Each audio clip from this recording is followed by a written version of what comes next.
Malien ani ɲantuma an mana kɛ diɲɛ fan fan ka fɔ aw bɛ an n'a balimakɛ a n'aw denkɛ de Mamadu Sidibe alliance Gandi malien an bɛ aw ka émission préférée kɔnɔ émission min ni an b'a wele espace de vérité n'o ye tiɲɛ kɛnɛ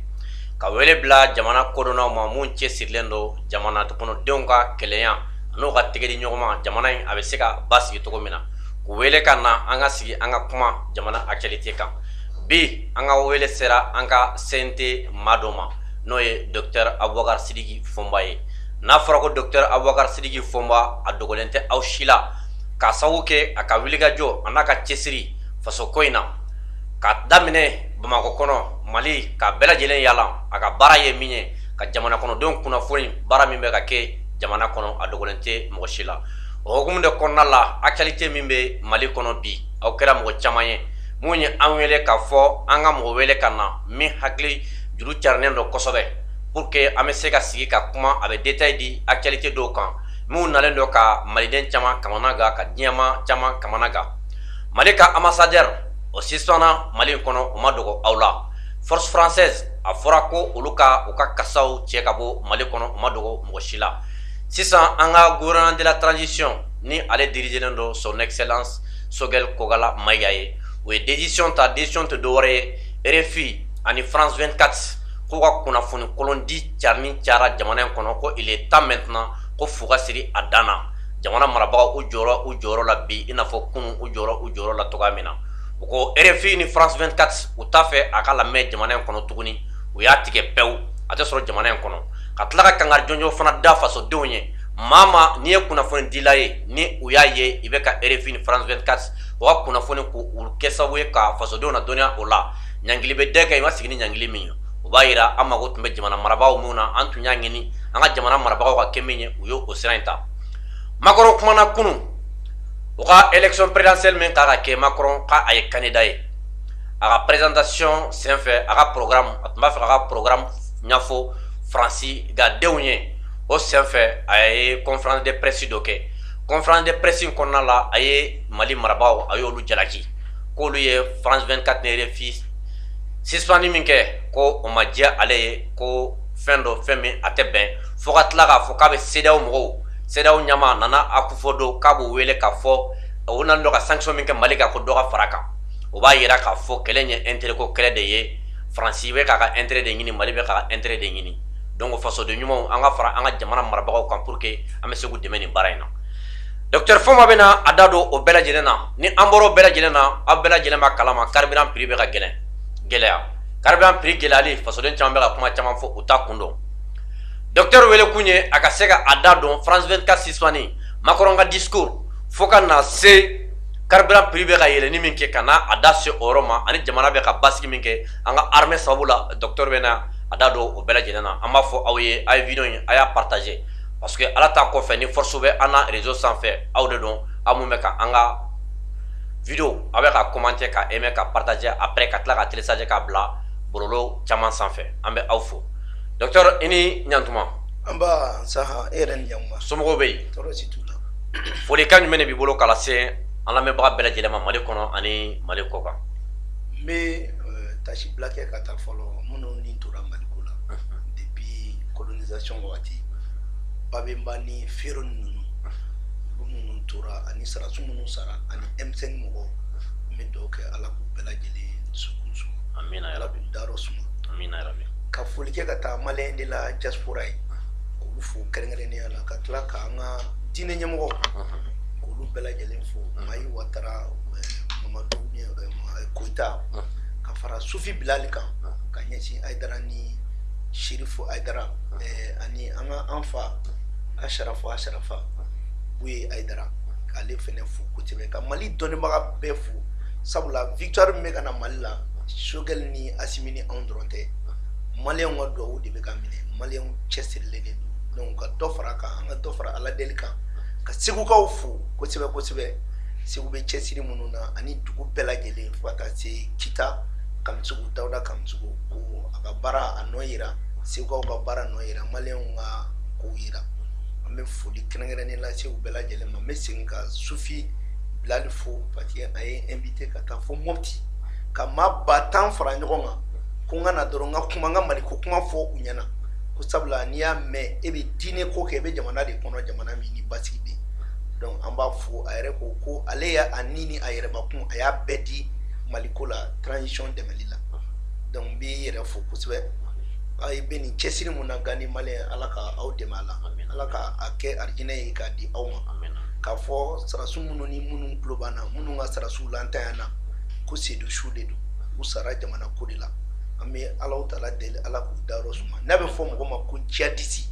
an ka sarasiw ni anw de ye jihadiste ye hɔrɔnya kɛlɛ de ye jihadiste tɛ fɔ binganikɛla ma dɛ binganikɛla ye terroriste de ye donc jihadiste tɛ minnu bɛ ka bingani kɛ Mali la jihadiste tɛ mais binganikɛlaw don mɔgɔ fagalaw de i n'a fɔ Faransi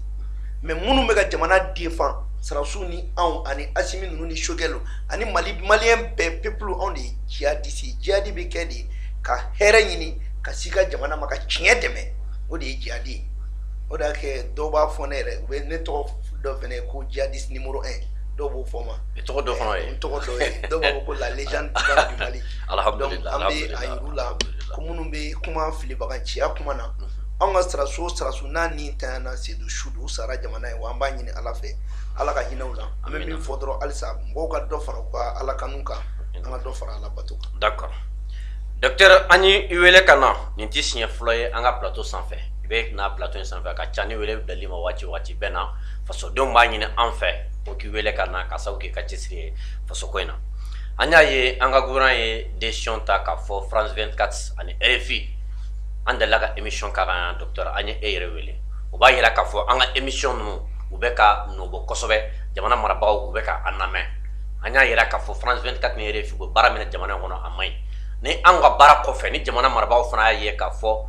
u bɛ ninnu suspend an tɛna na dɔwɛrɛ kɛ fo ka an ka jamana marabagaw k'u féliciter parce que u b'a yira u bɛ ka anw lamɛn an bɛ k'u bila sira min kan u bɛ sɔn n'a ma ɲɛ ko olu sɔnna o ma an ka se k'u dɛmɛ docteur nin suspension yɛrɛ jamana marabagaw ka décision ta bi ko ka RFI ni France 24 ka suspend e yɛrɛ bolo nafa jumɛn de bɛ se ka sɔrɔ a la soit kɔlɔlɔ jumɛn de bɛ sɔrɔ nin na d'accord n b'i fo fɔlɔ n bɛ korema an ka tɔnden bɛɛ fo maliyɛn fɛn bɛ wulikajɔ la jamana ko in na bɛɛ fɛn bɛ ka wuli ka transition dɛmɛ an b'a bɛɛ fo mais Bubu Mabel n dɔgɔnin don n b'a fo kosɛbɛ ka segin ka tila k'a fo Amara Sila ninnu n b'u fo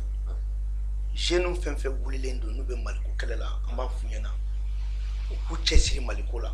hali jaabili dɔw bɛ yen u ka n'u yɛrɛ bila o la yɛrɛ o ye jaabiliba ninnu ala ye mun dɔn o ye wasa kɛ tant que diɲɛ kɔnɔ e de bɛ faso ka baara la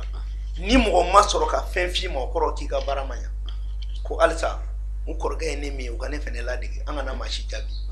an ka taa an ka sira fɛ parce que Bubu Mabel bɛ baara la o ale bɛ dɔ sɔrɔ a yɛrɛ ye ale ti taa foyi kɛ k'a bɛ fɛn sɔrɔ mɔgɔ caman bɛ Sidiki Kuyate ninnu ani Amara Sila olu b'u ka kɛlɛ kɛ u b'a dɔw bɛ min kɛ jamana la bon bɛɛ bɛ bɛɛ dɔn quoi donc n'o kɛra mɔgɔw kana dimi bilen parce que sisan olu ma mun faamuya fɔlɔ la sujet de tun bɛ yen mais sisan comme kuma tɛ yen kuma bɛ don min na donc u bɛ kuma olu ka kumaw de kɛ bon pour que u ka kuma n'u tɛ se ka kuma sɔn ji la a bɛ lagosi de o kana digi u la o fana y'a kɛcogo dɔ ye donc o la n bɛ korema mɔgɔw fo kosɛbɛ ka Fuseni Watara an ka président k'a fo honorable Mohamed Ousmane inclusivité k'o fo mais n bɛna gouvernement c'est à dire fo Macron k'a faamuya ko Mali gouvernement mun bɛ yen u bɛ jamanadenw de kama c'est à dire ninnu bɛ jamanadenw ka baara de kɛ c'est l'aspiration du peuple ni laɲini bɛɛ ye nin kɛ an bɔra Sikaso juma an y'a fɔ Sikaso kaw ɲɛna an taara Kucala k'a fɔ yen ka taa Mopti k'a fɔ yen bɛɛ Bubu Mabel an bɛɛ ka kuma y'a jira k'a fɔ RFI bɛ baara min na ɲuman tɛ donc gouvernement bɛ ka taa ka jamanadenw ka sira de fɛ n'a bɛ fɔ o ma ko souveraineté maintenant ne bɛ fɛ mɔgɔw ka min faamuya RFI gɛnni na d'ailleurs n bɛ fɛ fɔlɔ u k'a dɔn RFI France 24 fɛn jumɛn de don Faransi ka baarakɛminɛn de ye RFI ni France 24 ye u ka wari a bɛ bɔ Quai d'Orsay de la o Quai d'Orsay fana ye Faransi ka RFI a n'a ka médiaw a bɛɛ bɛ ministre des affaires étrangères de ka mara kɔnɔ donc Faransi ka politique étrangère a ka bagabagali a ka kumaw a n'a ka nkalontigɛw a n'a ka kalabanciyaw o bɛɛ de bɛ fɔ RFI ni France 24 la donc Faransi ka baarakɛminɛn de don Faransi n'a ye coup d'état kɛra jamana mun na n'o ka d'a ye a b'o lafasa ni RFI ni France 24 ye ni mun mandat a b'o la gosi n'o ye Jean le Drian ka baarakɛminɛ de don donc u tun bɛ baara o baara la Mali la a bɛ fɔ de ma ko la guerre de perception la guerre de la psychologie opérationnelle de communication ka kumaw fɔ ka kumaw bayɛlɛma ka mɔgɔw ja tigɛ pour que ka Mali yɛrɛ baara o baara bɛ ka kɛ Mali la k'a bɛɛ lanɔgɔ u tun b'o baara de la mais fɛn dɔ bɛ yen o tɛmɛna mɔgɔw kan mɔgɔ m'o faamuya munna nin yɔrɔnin na sisan gouvernement ye décision min ta ka RFI ani France 24 k'u datugu munna Macron giringirinna ka kuma o de bɛ ɲɛfɔ mɔgɔw ɲɛna mun bɛ sen na i b'a dɔn Mali ka avion Casa dɔw minɛlen don États-Unis a bɛ États-Unis de ka bolo kan États-Unis ye jamana ye jamanabaw de don olu bingani modèle dɔ bɛ yen olu ka population tɛ sɔn o ma donc lobbying de kɛra ka kuma ɲɛfɔ ka taa ɲɛfɔ k'u kan ka Mali ka Casa di avion Casa in d'a ma o ditɔ pour que o kana di an ma Jean le Drian de taara se Américains ma ka galon tigɛ donc walasa avion in kana di an ma i ma tile fila in na RFI tɛna ka fɔ ten ko human rights dɛ a donsena bɔse ko sɔrɔdasiw taara baga civil ma k'u faga yan fɛ ka ni minɛ yan fɛ pour que tout simplement a ka fɔ ko avion in kana di parce que sɔrɔdasiw bɛ ka civil de faga parce que n'u m'o kuma ninnu fɔ États-Unis ka peuple olu bɛna fɔ ko non français bɛ ka bin maliyɛnw kan parce que États-Unis bɛ k'i ɲin bɔ France la dɔɔni dɔɔni ka peuple bɛ k'i ɲin b'u la donc kuma RFI ka ta galon da anw ka sɔrɔdasiw la k'u ye fagali kɛ ko nin kɛra o kun y'o ye fɔlɔ ani depuis kuma jan France bɛ doctrine dɔ de kɔnɔ n bɛ to k'a fɔ a ɲɛna la doctrine R2P responsibility to protect ka galon tigɛ i m'a ye i ma foyi ye k'o fɔ k'o don ba la i n'a fɔ Irak cira cogo min na donc u y'a ye France nana baara o baara kɛ a baara si ma ɲɛ Mali la pour que o baara bɛ dogo u bɛ galon da Mali la o bɛ se ka kɛ ni jumɛn ye o bɛ kɛ ni RFI ni France 24 ye o de kama RFI ye galon tigɛ an ko k'an ka maa 27 sara RFI ko ko maa 40 sara mais RFI mɔgɔw ka na u k'a yira mɔgɔ 40 min sara o tɔgɔ bɛ min u ko ko rapport dɔ y'a yira k'anw ka armée ye civiliw de faga yala maa min bɛ marifa cilen kɔrɔ ko i la siratu fini t'a la i b'a dɔn cogo di k'o ye civil ye k'o tɛ civil ye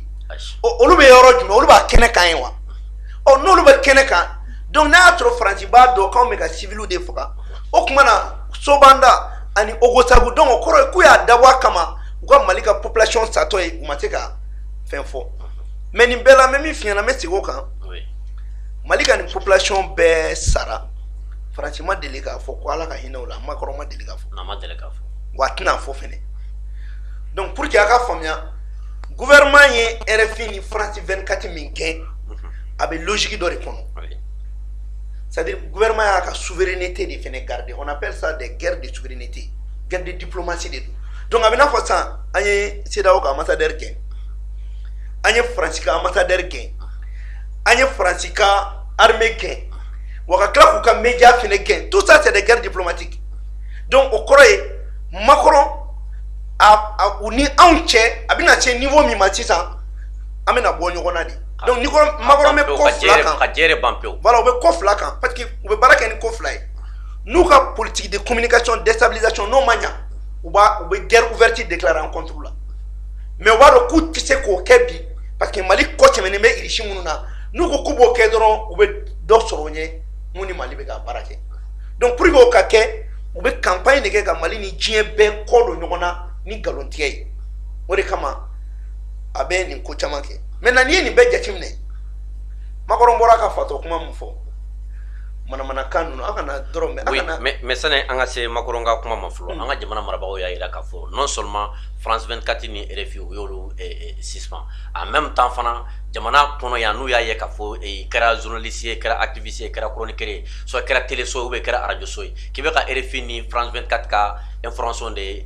passé c'est-à-dire n'a fɔ olu ka complice k'u fana tɛna to yen e ka yeta la mais dan bɛ se ka sɔrɔ o la gouvernement ye fɛn min fɔ a bɛ taa o ni san cɛ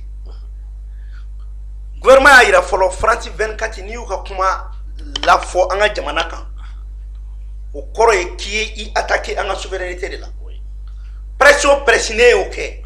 o kɔrɔ k'i ye Mali affronter de donc tu as déclaré la guerre donc kɔrɔ maliyɛn tɛ se k'i to Mali la k'i b'o kɛ mais flana mi me papier ngono no ma fo me no ma fo mo yana o koro de na preciso France be galontier na ana amami na bo fo na cheo sur la malla ikira précis ikira moye tu vas répondre devant la justice. Donc moi je dois no fait galontier de galinte mo chi blé radio sola ou bien télé sola ka ti tigi ka radio la ou bien ka micro la ka galon dotke imaye ibta nyefo parce que do be ka français de coloré de façon kan quoi non ayi o kana digila sa oui o kana digila ala do da jonya kama ko lu be sawla lu tsika ku yere c'est-à-dire kana o kana itoro ni ala yida kikema jashile kikema lafule iti faso deme iti baso deme wali ga jamana ibo jamfa sigatala donc ni o mo yeromna o kana balila quoi tuna iti jie du chie ka be afadu ko labla mo re ka dugu iti mo chie ka awolo du abo labla dure itoy o ti malien koni o kon ti malien jelila o ti malien yere tabulu donc ni o yo kana digila parce que anya bede mali kono ni mo bana barama mo bana sebekema be fe ka balo nogoyala e te fe ka segen e te fe ka nyegwa kika soroti quartier villa soro aba soro to mena e to do ko fe ka nyoko na jo o lebe mo blanna o kundila o nogoyala o kana itoro mais amba fodron ikera mawo maye mali kono radio koto la télévision koto la ali video ndo ka bla ni kuma no fo mala ni kenta mi ti chomi ata timine mais o banao mo communiquer mo bere ko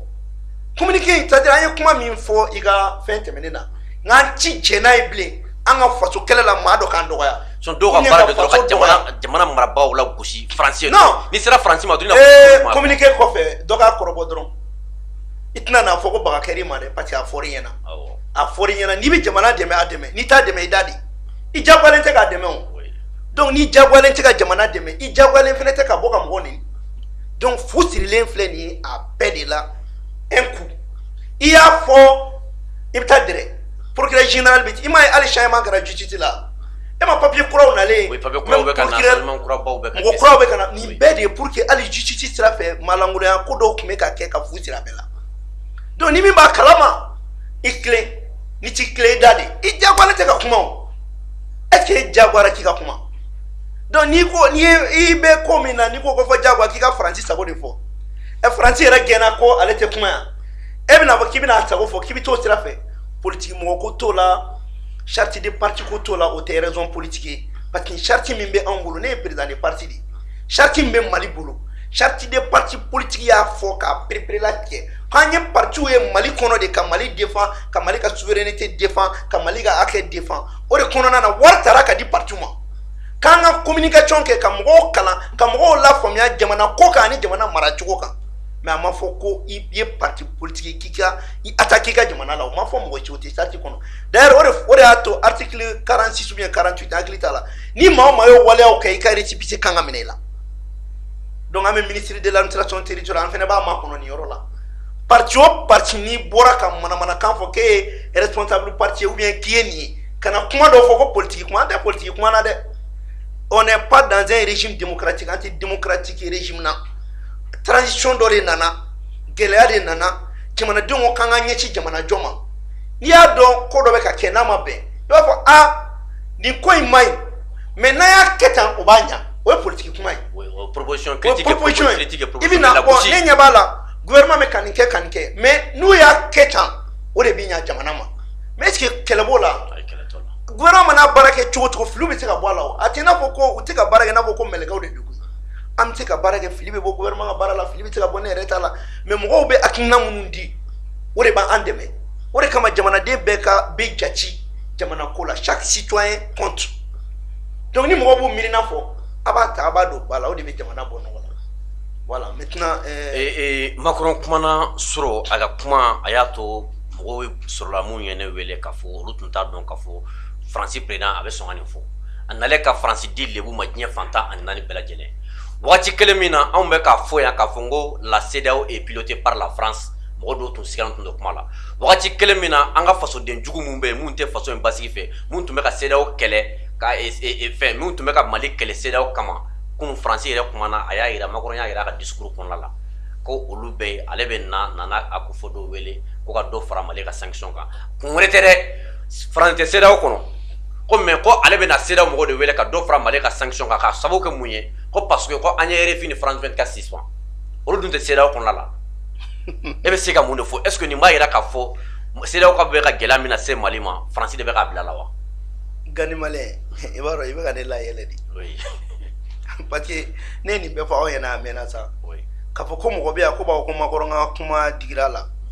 o kɔrɔ ye ko halisa ale tun t'a dɔn Mali bɛ kɛlɛ min kɔnɔ mais ne y'a fɔ aw bɛɛ ɲɛna n ko sanction ma ta Mali kama n ko Mali punina de punini kɔrɔ min b'i lajaba k'i lebu Macron k'a fɔ k'a b'a fɔ Nana Akufo ɲɛna k'a denmisɛnniya minɛ k'a infantiliser ama kuma min fɔ yɛrɛ b'a dɔn a ko de sini bɛɛ n bɛ Nana Akufo wele a k'a jɔ jɔyɔrɔ la donc ale de bɛ jɔyɔrɔ d'u ma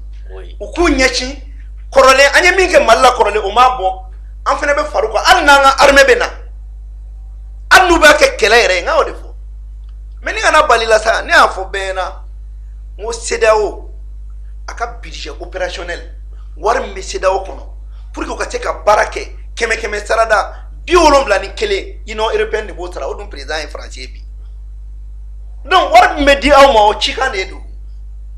donc o de kama mɔgɔw kan ka CEDEAO yɛrɛ dabila ne y'a fɔ n k'an ka bɔ CEDEAO la parce que si c'est comme ça Mali ka se ka bɔ CEDEAO mais ne y'a fɔ n k'an ka bɔ CEDEAO la n ko nafa t'a la u tɛ se k'a faamuya CEDEAO nafa jumɛn bɛ Mali ye bi a nafa jumɛn bɛ farafinna ye jɛkulu dɔ b'aw bolo aw ta tɛ mɔgɔ dɔ de bɛ k'a ka wari don a la ka di aw ma o jɛkulu ye mun ye munna an tɛ nin jɛkulu in dabila ka jɛkulu kura wɛrɛ sigi u ka dɔrɔmɛ tɛ don min na anw y'o sira de ta Korema la n'an b'a fɔ o ma n'a y'a fɔ n ko Union pour la refondation de l'Afrique an bɛ wele bila Burkinabew Côte d'Ivoire Sénégal Gambie Libéria bɛɛ an y'o fɔ ka ban u k'an wele an ka o sigi sen kan an bɛ CEDEAO chef d'état ninnu remplacer pewu an bɛ fɛn dɔw ta farafinna yɛrɛ b'a ka wari bɔ Union européenne da tɛ don anw ka jɛ la mais tant que an bɛ tan CEDEAO financé de don Union européenne fɛ Union africaine fɛnɛ financé de don Union européenne fɛ oui parce que Union européenne fɛnɛ ale bɛ États-Unis ka jɔnya baara de la o de kama OTAN mun filɛ o tɛ Union européenne ka armée dɛ o États-Unis ka armée de ye wa hali Macron a ye wari min fara ɲɔgɔn kan ko ka Union européenne budget doublé a bɛ don armement min na États-Unis de b'a armement fourni wa ko k'a bɛ taga Ukraine a tɛ taa Ukraine a caman bɛ na Mali la yan nɔ ani farafinna parce que mɔgɔw t'o yɔrɔ faamuya mais ne bɛ ka mun f'i ɲɛna Macron ka kuma mɔgɔw kana dimi sa mais mɔgɔw k'a faamuya c'est-à-dire Macron bilan t'a bolo quoi a ma baara kɛ comme a ma baara kɛ ale tun bɛ fɛ ka président ɲini pour que Faransi bɛɛ ka tugu a kɔ a bɛ nin de baara kɛ quoi a bɛ fɔ de ko ka i kulonkɛ c'est-à-dire c'est s'amuser avec l'émotion du peuple français k'u kɛ lagalagatɔ ye ka na ka kuma dɔ fɔ bɛɛ b'i yɛrɛ min kɔnɔ c'est comme ni ko bi Mali la Mali n'a ka mɔnɛ ka kan Mali kan ka kan fɔ Mali n'a ka yɛrɛma hɔrɔnya ka kan Mali ye jumɛn tɛ tugu i kɔ o la bon a bɛ campagne de la Macron bɛ campagne de la n'a anw tɛ o e kɔnɔ ko Macron bɛ ka nin fɔ ko ani Mali de don wa non a bɛ k'a fɔ peuple français de ka essayer k'olu bɛɛ la tugu a kɔ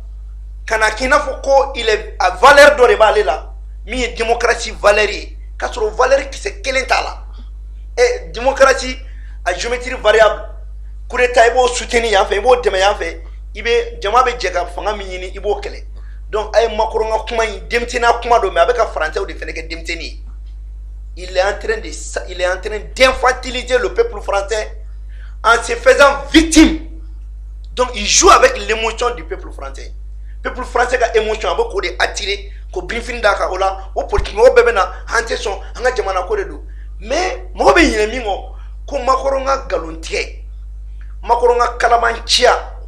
ani a ka arrogance jamaniya tɛ dan dɔn yɛrɛ la o de nana n'a ni Mali ka kɛlɛ ye wa ni Français ma fu siri Macron ko la ni Macron passera dɔrɔn o ye France ni Mali ka ko bannen pewu parce que o ye et puis o ye Europe ko bannen pewu Europe ni France kan ka Macron soit Macron b'a fɔ k'a ti taa tuguni élection na ou bien u ka fɛrɛ bɛɛ k'a kana parti u ka multinational minnu bɛ wari ɲini na u tɛ wari sɔrɔ ni cɛ in bolo ni cɛ in tɛ se ka wari las'u ma. on dépend nana France kumasulu de sɔrɔ dɔrɔn. France tɛ Europe bɛɛ ye kumasulu sɔrɔ wa Amérique peuple minnu bɛ an lamɛn n'u bɛ bamanankan na u k'a fɔ américains ɲɛna ko olu ka baara bɛ kɛ intérêt kan ko tɛ intérêt sɔrɔ Faransi bolo parce que sisan an bɛ diɲɛ kura min na a bɛ makɔnɔ kɔnɔ toujours en 1884 farafinna partageli min kɛra ko aw ta ye nin ye a ta ye nin ye ale b'o version 2 de la non o ti ɲa o Mali tɛ olu ta ye Afrique tout ta ye an ɲɛ yɛlɛla wa an b'a dɔn Makɔrɔ ye fɛn fɛn yira anw na i b'o dɔn wa Makɔrɔ ka mara y'a yira an na ko ja ko nafa foyi tɛ an n'u ka jɛ la a ka fanga y'a yira an na ko ja ko Europe bɛ ka kule ko fɛn m'u bolo ja sɛgɛnbagatɔw de don jaw ka hɛrɛ bɛɛ bɛ Afrique de kɔnɔ yan jaw ka hɛrɛ sirilen bɛ an ka jamana de la an y'o de faamuya sisan donc ni Makɔrɔ ye nin kuma fɔ a kana aw bali ka sunɔgɔ parce que anw ye nin dɔn a mɛnna mais nin bɛɛ ye dɛsɛ kuma de parce que Macron a échoué sur le plan diplomatique wa diplomatie yɛrɛ sirilen bɛ président de la o de kama ambassade de France gɛnni ye Macron ka kodɔnbaliya ni a ka nangarabaya ni a ka malangoloya de ale de don mɔgɔ cɛ tɛ muso tɛ Faransi ka armée gɛnni ale de fɛnɛ don parce que a ye sariya mun b'an ni ɲɔgɔn cɛ a yɛrɛ o sariya a y'o o sɔsɔ o sɔsɔli de nana ni armée française gɛnni i kɛra tuguni k'i ka arajow bila ka galon tigɛ o fɛnɛ gɛnna tuguni i sababuya la donc français yɛrɛ man ka yafa Macron ma Macron bɛ se ka fɛn fɛn kɛ diɲɛ kɔnɔ o ye ka bɔ k'a fɔ peuple français ɲɛna k'a fɔ peuple malien ɲɛna a ye yafa ma ne de ye galon da aw la Wagner ko tɛ tiɲɛ ye wa Mali autorités ka ɲi wa Macron bɛ wuli k'i jɔ dɔrɔn ko autorités ko ils sont illégitimes mais an b'a fɔ Macron ɲɛna Mali démocratie tuntan in sigilen bɛ ale Faransi ka wari kan maa min ka di ye i b'o sigi anw ka autorité légitimité populaire de b'u la n'a bɛ f'o ma ko légitimité souveraine jamanaden bɛɛ de tugura o kɔ wa jamanaden bɛɛ bɛ ka baara kɛ ni o de ye wa jamanaden b'u yɛrɛ ye nin na ka tɛmɛ olu ka démocratie nantago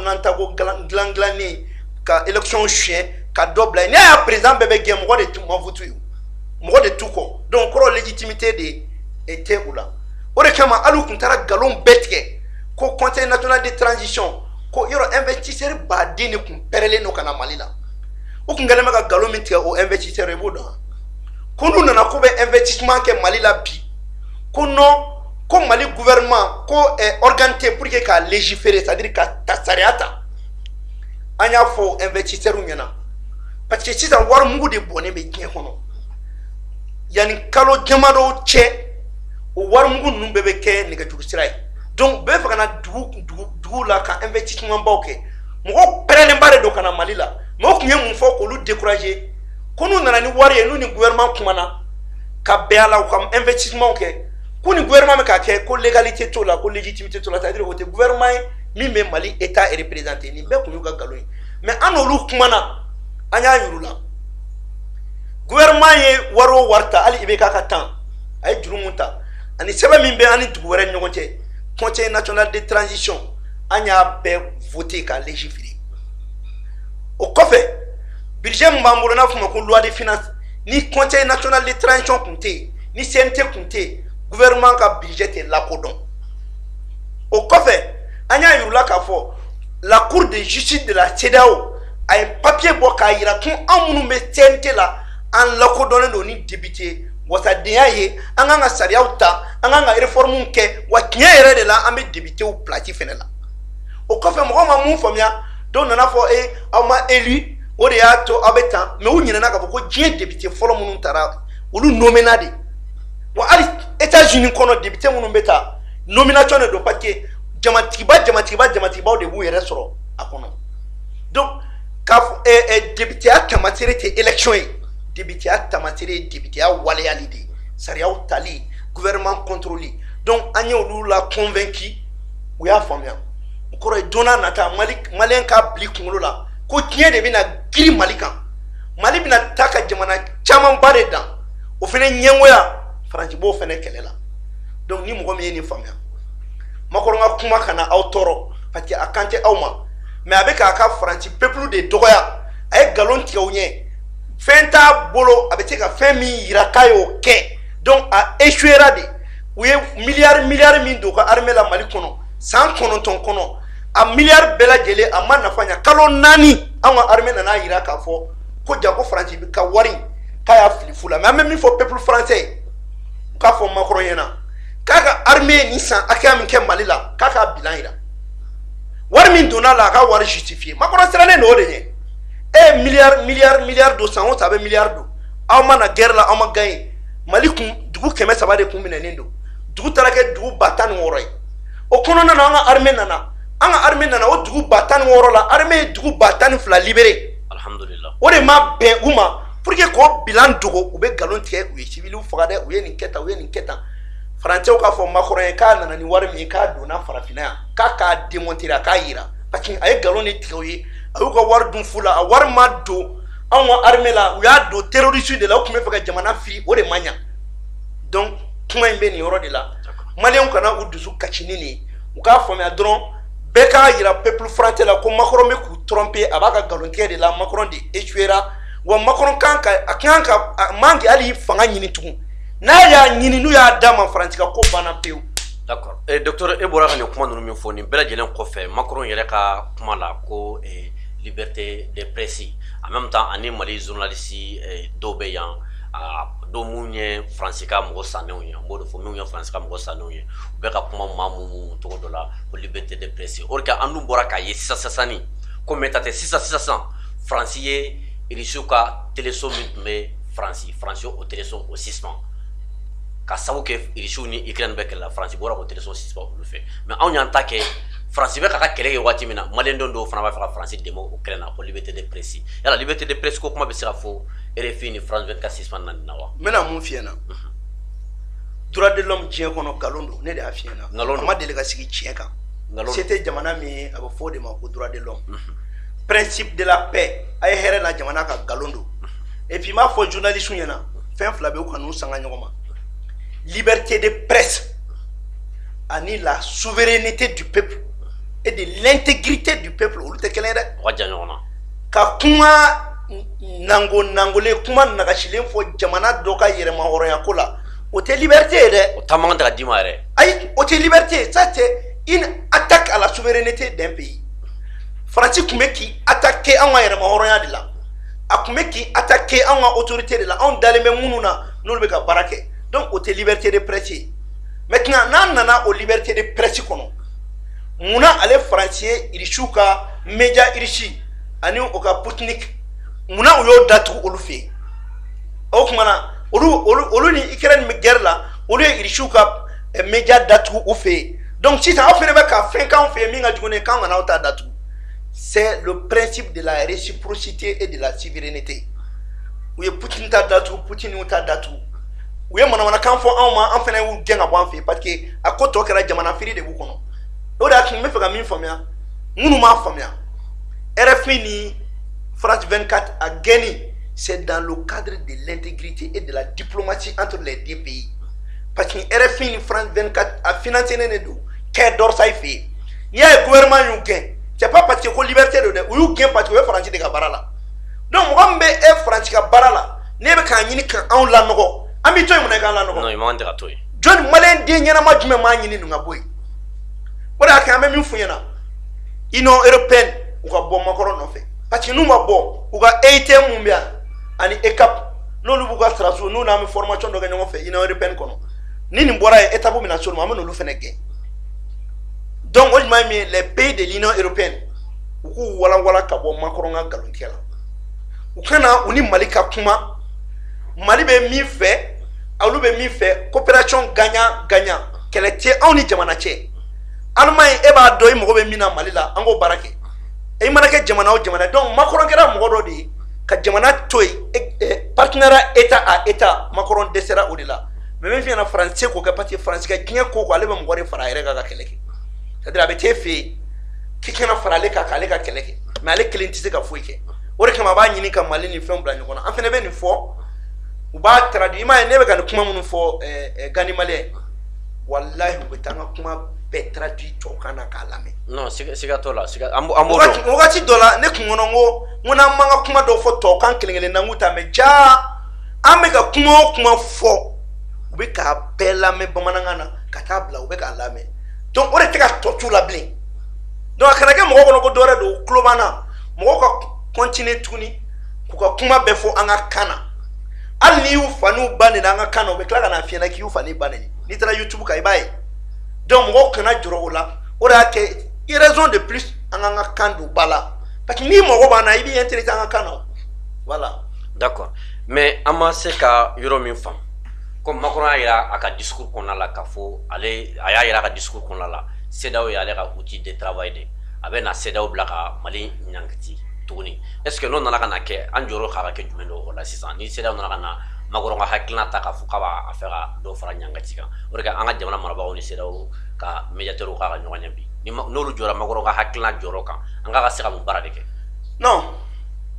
nous jo Macron ga hakilna kan oni min ka mo kula mulu wala tige malla blengu bana pe Sénégal président o tisi ki ke Mali président nolu yu yere to abolo deya la nga yu deya minedi ba fo ka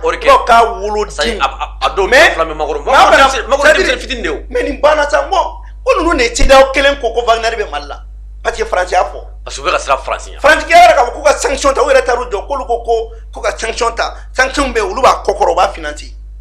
ta gan malen ni ko nu bare no sa or que sanction du mandu si ça me mun fo ni CEDEAO président nous tura Macron ga akinako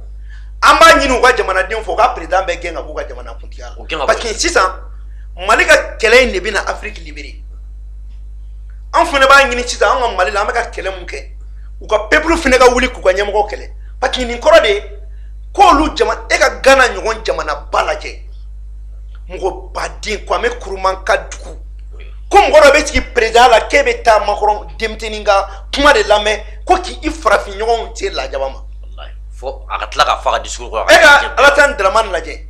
Malien fake membe Malien mo ke Alassane Dramane Alassane yele den ka ko amuru yi deme asoma yi deme domina be yele fanga la Malien kuma famia ki ni mo ko model di iyo beke erebe bo kondi i Ouattara be jati Traoré de fe e ko lu janfa kata ni nyona petini kebite yere blogo wallahi demseni e Sénégal Senghor fédération munu sigira mais abete Mali e bete makibital bete ko lame kabino luka baraka chugudi or que Sénégal on be ka dinya gila baby c'est-à-dire on fait appel à la fibre patriotique des Africains c'est-à-dire farafin dieu ou ka farafia anu ka horonya anu ka dambe amu wele ni komi flani beka wuli kanin kele Mali ou qui minga Mali la ne on fo bena fait un d'abord c'était la syrisation et la palestinisation akun d'abord des sanctions comme Mali bon Mali à la peu et ma Goodluck Jonathan abekana yala de do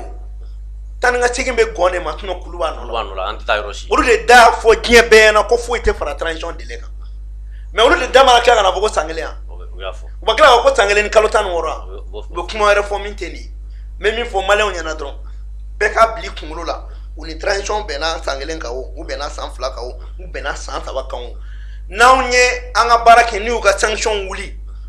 tant que en malé on sago mi no ma que transition be continue aye foi ta otra ore kama anya fo mo transition be ba Mali la ni wakati mi ni président kurasira echo damo wakati la non dantola donc wakana na ale important ti bado 5000 francs 50 na bolo non on me be mi ka ale mo wakana important do la c'est comme bon mais essenti ni me ka ta mo petit 600 itika mobile fa plein na hein mais non mi c'est ni sera tira kuna ebe do ara faraka tu faut ka ti c'est ni sera kuma mina o iseleni donc on me fait on fait fort agara sankele agara sampla agara santabai amba for the follow ka fien ka jike mobile la na tira na don afoka masa tiro la dora be kala faut ka ta tiro la tiro anye sandurudi no sigare to la donc ni informer na malien fait moko kimanga panique blé no moko tira yoro ne fo quoi sali ezama di police to be quoi c'est à dire ka fait no famia comme lalumau te jamana nye moko ala quoi c'est moko ma mi fama akimi nunu ni jaw nunu ni murubu ni Sadio Camara mais il va reconnaître sur politique kala ne fene ko ka sera ala il sera niveau doma il bi kien kala ne fene famia c'est tout le monde sans faire phénomène anga politique mo ere kono ko nunu te fene ko mais baro Mali ere ngara kien kono a politique mo ko claf me be dabaya la meni ke meke président ba nyini ou nyini nga qu'est-ce qu'il connaît de la question de défense fouille François Hollande mi bora France et France président la on sera sur de yenima trasu ya nyedo ima question de défense nyedo est-ce que jamana nyamgo yo wala kama aya intéressé là ka don kien kono fait be marcher sur la pièce angulaire de la démocratie c'est l'armée tu n'as pas d'armée tu n'as rien c'est comme Sénégal d'aba bibolo foro bibolo mais nyok seti bolo tant que armée t'i bolo foyi t'i bolo wa armée de fana ye diplomatie fanga ye parce que diplomatie kɔrɔ de ko kuma ɲɔgɔnya n'i bɛ kuma n ko fɛn dɔ de kan ka k'i kɔ pour que i ka lamɛn ne nana ne n'e bɛ ka kuma n ko i ma i ka foro feere ma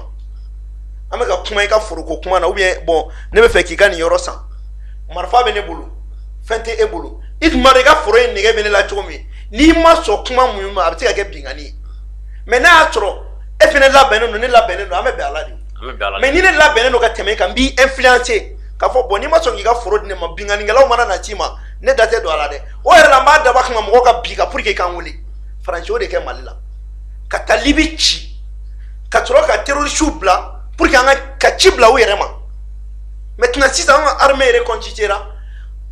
flotte aérienne yɛrɛ tun t'an bolo sisan o caman b'an bolo fo jusqu'à ce que an bɛ niveau min na sisan an kan ka mun miiri o ye de ye parce que Atimi bɛ sira min kan fo bɛɛ k'a faamuya Atimi tɛ Mali ko dɔrɔn na bilen koyi Atimi bɛ ka miiri Afrique yɛrɛ bɛ libéré cogo di a so fo comment Afrique yɛrɛ bɛ bɔ nin kɔnɔ c'est pour cela a bɛ exemple di africain ma k'a yira ko jaa africain bɛ se k'u yɛrɛ bɔ ninnu bolo Atimi bɛ action posé a b'a posé Mali ka yɛrɛma hɔrɔnya la mais a b'a posé farafinna ka yɛrɛma hɔrɔnya la i n'a fɔ Modibo Keyita y'a fɔ an ka hymne kɔnɔ cogo min bon an bɛɛ bɛ ka baara kɛ ten an bɛɛ de bɛ ka o baara de kɛ Mali ka libéré Burkina ka libéré Niger ka libéré donc kuma fɛn bɛna min na gouvernement ye nin baara min kɛ tellement ka ɲana an b'u fo mais an ka bɔ G5 Sahel fɛnɛ na ka bɔ CEDEAO la ka bɔ G5 Sahel la CEDEAO ta o bɛ CEDEAO b'a yɛrɛ gɛn parce que Nana Akufo n'a ye Makɔrɔ ka kuma mɛn na oui parce que Makɔrɔ min fɔ ni olu ye a ka peuple bɛna mun kɛ a la fasoden ɲuman bɛɛ b'a dɔn k'a fɔ k'u bɛ Faransi ka baara la fasoden ɲuman si tɛna tugu CEDEAO k'o la bilen tuguni n bɛna min f'i ɲɛna Afrique armée bɛɛ labɛnnen don sisan pour que k'u ka jamana libérer u tɛna to bilen politicien k'u ka jamana ci dɛ Sénégal t'o la Côte d'Ivoire ko t'o la Ghana ko t'o la dugu t'o la bɛɛ y'a ye k'a fɔ ko jago mago de bɛ farafinna dugu an y'o bɛɛ faamuya bɛɛ y'a faamuya donc maintenant u k'u yɛrɛ bɔ Makɔrɔ bolo o de da ka d'u la donc o sira de bɛ ka yira Makɔrɔ sira mun tɛ Atimi ye dɔwɛrɛ parce que Atimi ye jamana tɔw ɲɛ yɛlɛ de oui une référence pour l'humanité même voilà et Atimi avec tous les colonels avec Choguel an bɛɛ an y'a nin de di an bɛ vision dɔ de na hali ni anw tɛ yen nin kɛlɛ kelen bɛ continuer parce que n b'a dɔn fɛn fɛn tɛ Mali fɛ Maliyɛnw tɛ sɔn diɲɛ na k'u ta k'u b'u bila u ka fɛn na o de y'a kɛ ko élection an ko problème t'a la élection bɛ kɛ sinon hali n'a ye élection kɛ bi u tɛ ta o mais an bolo élection ko tɛ quoi jamana ko de bɛ yen fɔlɔ an k'an yɛrɛ sɔrɔ an k'an ka fɛn caman ɲɛnabɔ donc la priorité n'i ye RFI datugu i bɛ tila ka G5 Sahel i bɛ bɔ a la parce que Faransi ka fɛn dilannen de don ni Union européenne ko k'a bɛ kuma dɔrɔn i bɛ ECAP ani EITM i b'o fana dabila olu ka taa parce que u tɛna na formation yɛrɛ k'an ka sɔrɔsiw kun an tɛ min dɔn déjà an y'an ka école de guerre annoncé n'a mago b'i la an b'i sara dɔrɔn i bɛ na i bɛ kan ka kuru min di i b'o di i b'o d'an ka sɔrɔsiw ma o école de guerre de bɛna tuguni don n'a nata ka fɛn bɛɛ planifier donc Mali bɛ min kan sisan an bɛ ka a lajɛ yɛrɛ de la vraie indépendance o sigilen bɛ fɛn saba de kan armée wari ani ka kan diɲɛ bɛɛ kɔnɔ n'o t'i bolo foyi t'i bolo. D'accord mais docteur an bɛ ka min ye nin pression ninnu fanga mana bonya parce que i b'a dɔn Faransi ye a ŋaniya yira diɲɛ bɛɛ la don tɛmɛnenw na a y'a ɲini Union européenne fɛ ka Mali dirigeant dɔw ka dɔw sanctionner o kɛra diɲɛ bɛɛ ɲɛna a taara ni Mali ka ko ye fo Nations Unies na o kɛra diɲɛ bɛɛ ɲɛna a ye CEDEAO bila ka Mali sanctionner o kɛra diɲɛ bɛɛ ɲɛna kunun tuguni a tilara k'a fɔ ko a bɛ n'a fɔ Nana Akufo dɔ ye pour que ka dɔ fara Mali ka sanction kan cela veut dire que Makɔrɔ y'a yira diɲɛ maa bɛɛ lajɛlen na bi fo n'a ale dɛsɛra sinon Mali marabaaw bɛ yɔrɔ min na bi hali n'a sɔrɔ n'u ni b'a bolo tiɲɛ ka sɔrɔ Makɔrɔ ninnu ni minɛ pour que a bɛ se ka lafiya cogo min na bon ni nin gɛlɛya sugu ninnu na pression fanga mana bonya e dalen don a la k'a fɔ militaire ninnu ni sojɛriw tɛ segin o kɔ wa. Tiɲɛ militaire ka segin o kɔ i tɛ nin kuma dabila. nin bɛ ka mɔgɔw siran dɛ docteur mɔgɔw bɛ ka siran. n bɛna mun f'i ɲɛna militaire sirannen de don peuple malien de kana segin o kɔ mais e bɛ sɔn ka saya boloda ka tila ka jɔrɔ toli ɲɛ. mais docteur peuple malien tɛ se ka segin anw de bila nin sira kan anw de ko ka taa nin sira kan. n'i ye nin kuma fɔ dɔrɔn i bɛ ne jigila tigɛ. han. wallahi billahi ninnu ni bɛ saya de fɛ hali ni ninnu fagara tan u b'o préféré e ma Asimi ninnu ka fɛn e b'a dɔn wa ko su min kan ka bɔ sini o tɛ sa bi. o ye Asimi ninnu ka slogan ye. n taara militaire minnu fana rencontré u ko k'olu ka nisɔndiya ye bi u ka sa ka Mali de kuma bɔ. Allahu akbar. olu b'o préféré u ka n'u da u musow kɔrɔ. o ye Ala tanoba ye. n ka cɛ an bɛ min fɔ Mali peuple de ka kan ka i cɛsiri u nɔfɛ ima amalangolo ndo be mirina do fo est ce que nunu tebe do est ce que ba ketan ne ko ni tiga maba non ni siga dunu kaka siga kime menna femi nunu fle ali nu ya blabi ni faranti usoro fagali tere abu kene tigeri donc makoro ya tabeke ka bon makoro ya ira gien bela kale be feka nunu fagali o be feka Putin faga togomna o be feka nunu fagati o materi ni mo mo da tongi manga me do ke Mali kodona wi olu be géopolitique donc mais la métaphysique ala ko amo do yanno ambe ala to nyuma be an karamo bulu mimbe nunum bo bulu mais mi fiana tanke akira asimi akira on wallahi tanke ami jamana ko kele de la ala fene de bina ande me meleka di ba bo nunum bulu ala ba kele ke en place la mais ni mo ngo akem yere kungo kele ibta wo yo fe d'accord donc akana siga ola an ba don nunun ngani ami an ba tafan don an ba don ni alni an be sarabi malien wero ba fenke minga juguna tay ame ko sira de ira mo la o de kama be ni so jalendo karamo be ni so jalendo corona be ni so jalendo ali dunso parce que si ça bere be na do dala be be ka do dakelen fe ka mo dakelen fe donc ame mingi ni ndron malien ku bulu di ngoma anga so anga jamana yi parce que amina farafina de bo jonya jurula gani malien mesi ngakuma kan ali ni asimi kuntiambi Shogel tient, ne tient, on chi tient. Alors qu'on me dit on aurait dit malien on m'a kele kene wakati na. A wakati de sira. Boni cheo cheko kibe ibo o kele kono. Ibi redi le bumade. Ore kama munu be mana kamfola ko shogel ka tade ko ka blade ku ka bo mana ça c'est du dilatoire. On be ko la minto lu mana ko. Ay no anni o yasro ante sogel fe ante fara olu ka sogel non. parce que nya don Ata gani mali basiki tu famba fe la bi acha même fiena sogel fe ko kuma te ça sogel be a sogel le doa ay mais sogel be asimi nga chide la uti sogel ko sa ngube asimi rede ko wa fe asimi rede ka bo mais ka tiga do la sogel ko te sa ni ne ba do ne tite ke soro directement iga chide mo mineke non donc la sogel ka tanay donc maintenant ebe ka munu fo sogel ko kelete sogel ka kuma te e uka fo ke dalu jumene de la kata oui dalu jumene ba dalu jumene be ay munde ke ay munche abe chide la na bo chiminke no be ka akinga chike kama akin clote nunu na boy we mo munu bala ya bo ay mtengi ay ni même fiana assise national ko fe al ni chogal tarabi ala na yere ko bon tara aka fo ko bon jera ko mo tina ta mtengi la blengo bana boy non ko premier ministre mtengi bana pi wote ay non on est plus dans ça ame mina mali ko de do donc MC ko be laje ko kelebla parce que do fene be kele do la parti politique do fene be ka M5 fene kele ali M5 to foni mandui do re fene be M5 kono fene be France ka kele de la sogal fene contre la donc oui, alors que M5 mu fleni oui ambere M5 adema M5 RPM M5 on re M5 ne ba do ambe M5 kele ke nyoko mo ko kele te o M5 c'est un état d'esprit mo ko kilinte boyba si ça be chama kele do la ni ye mo kele la no fe e ko e ga ti la je bon karta be kan fo mais karta ni Johnny ne be jela atere ki Johnny atere koro ki Johnny ani John meje ni yo développer ba don ka fo France ko boy fin do kan oui ire ba fo ko ja ni tate M5 kele ni me kele were de kono do be mo ko kele de la chogel côté donc sinon sogel kele ba famba ye France ka pion ye biuka non ça dire mais ite ga France ka pomba ere ga bol ko be Mali frigel le ko oui sogel khatali non sogel be se ka tagao mba bale kata na mangene abe boy na ere ko ka segena abe se kata ni asifuna ye katse ni asifuna ye katse ka barake voilà maintenant ay alo ola ya tinga chiuke mais ko me yoro mun no fe tanto olu be kan wulili mo ko ka sogel bla kinya kono atimi tabla na atiso maintenant abu kono ku sta go be ga ore la ma fo bena na bu kono ko ouverture de gouvernement e kam na ga sita ko la fien oui gourand charti yele mana gourand dino national so abamana kan non gouvernement dino te o ma fo mo ko china oui ama fo mo ko china ko un gouvernement dino tango charti kono mais wode bu hagla de mais mi me yakila ni mi me papier kono woni papier voté di oh a commission d'écoute la ne kumeni a mateba yoro chila ko gouvernement d'union nationale a tebena de ko ka gouvernement nombre mbe ko 25 ko ko boy na anja do be faraga kum do be se ka kwala mais amamo mo ko chinyana ko gouvernement kura be tigi ko do warto do be ka couler dabla al nu couler dabla o te do ala ah ka couler dabla to mena mun fiena ay ne te ki radio yoro fama ko do be ka couler dabla otma ale do kono oui k'u ye mankanba ci an b'a la an t'a la a ye n don a la n bɛ nin fɛ n tɛ nin fɛ ko n'a daminɛna k'u bɛ taa wele